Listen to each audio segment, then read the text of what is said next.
We are looking at some low-level clouds, a few of them producing some light rain showers. We just saw a quick little shower move through Fargo-Moorhead, and you can see there's a little bit of a haze on the horizon where there might be a little rain falling there still as well. So some spotty areas of rain this afternoon and thunderstorms that have been ramping up in some areas. First, we'll talk about this area of light rain continuing to lift northward. We're still getting that south flow coming into the Central Valley and points eastward from there. And then over to the west, we're getting more clearing. There's some pockets of sunshine that's going to help to lead to more instability. And that's where we're starting to see those storms fire up a little bit more here this afternoon. So we're going to zoom in on this area.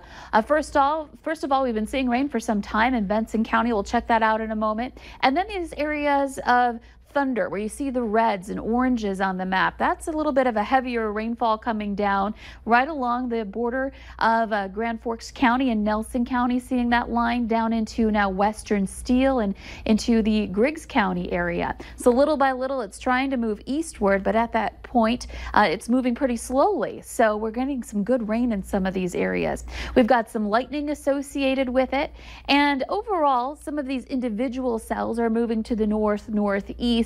And when we were peering into them earlier, about a ½ inch of diameter hail possible with a couple of these. So we are getting likely a little bit of hail.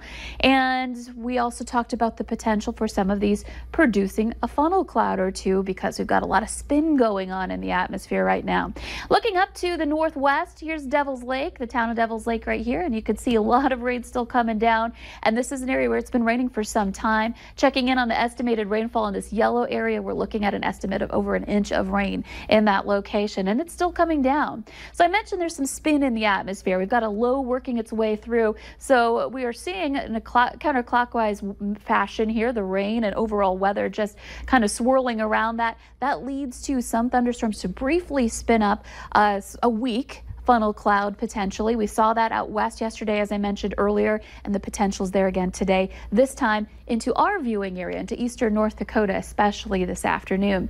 Our temperatures right now, looking at some low 70s to some upper 60s. Fargo was warmer earlier, but those temperatures dropped as we saw the rain showers move in. That helps to cool us down a little bit. We may see the number come up again into the afternoon if we get some clearing. Wind speeds are out of the south up to about 15 miles per hour. Outside of any thunderstorms, of course, thunderstorms typically produce some wind gusts in them.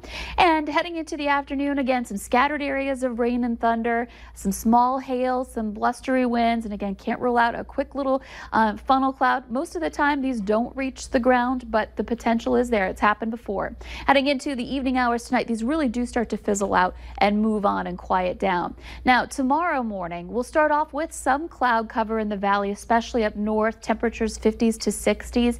And this might hang around for the morning hours for a little while before it gives way and we start to see more sunshine for the day throughout the valley in the afternoon and evening. High temperatures ranging from the 70s to some low 80s for your highs for Thursday. So a nice little break from the active weather on Thursday. Friday, it comes right back, especially the afternoon and evening, with a chance for more severe. We want the rain. We don't necessarily want the severe stuff, but unfortunately, that looks to be a possibility. But we'll, of course, be here keeping you updated throughout the event on Friday as well and into early Saturday. The weekend doesn't look too bad. Temperatures in the 70s, just no 90s in the forecast like we saw last weekend. I'll take the cooler temps. Thanks very much, Lisa.